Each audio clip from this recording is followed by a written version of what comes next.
For 41 years, the routine has been the same. Leave the bus and greet the fans. Sir, love those hats. How you doing?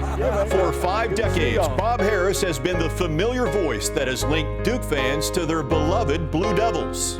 If Hollywood had given me all their license for creativity, there's no way I could have come up with a career like I've had. It's just been, sometimes I have to sit and pinch myself to make sure it really is happening. 3-point lead with 40 seconds to go. Dunn calls him out. Gives up to Benjamin. Big hole over the 40 and out to about the 45-yard line. That could be the ball game right there. 33 I grew up seconds listening to college football, not watching it.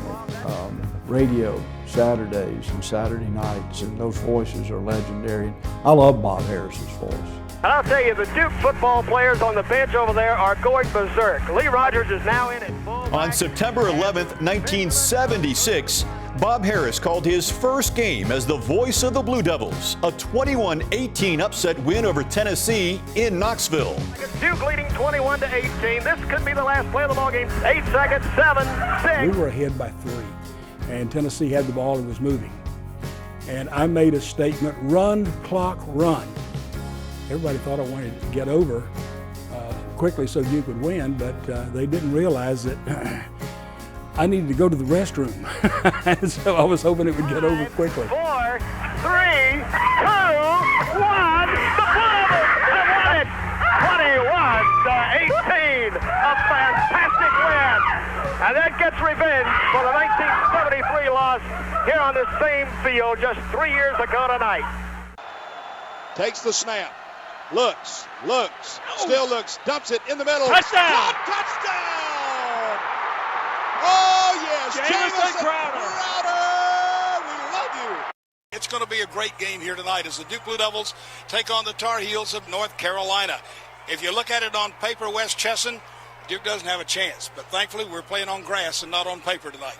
While football has provided a few moments on Harris's personal reel, the success of Duke basketball has put Bob Harris on the national scene. He's all about us. Bob's never been about Bob.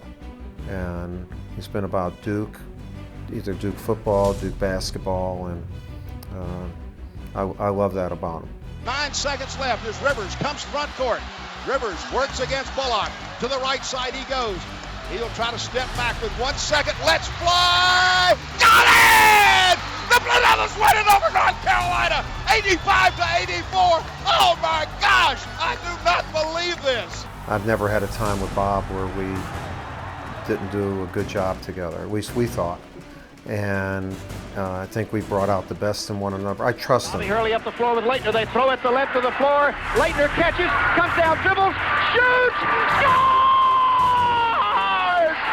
I've had people say, well, how in the world did you rehearse that call or whatever? I said, you can't rehearse a call.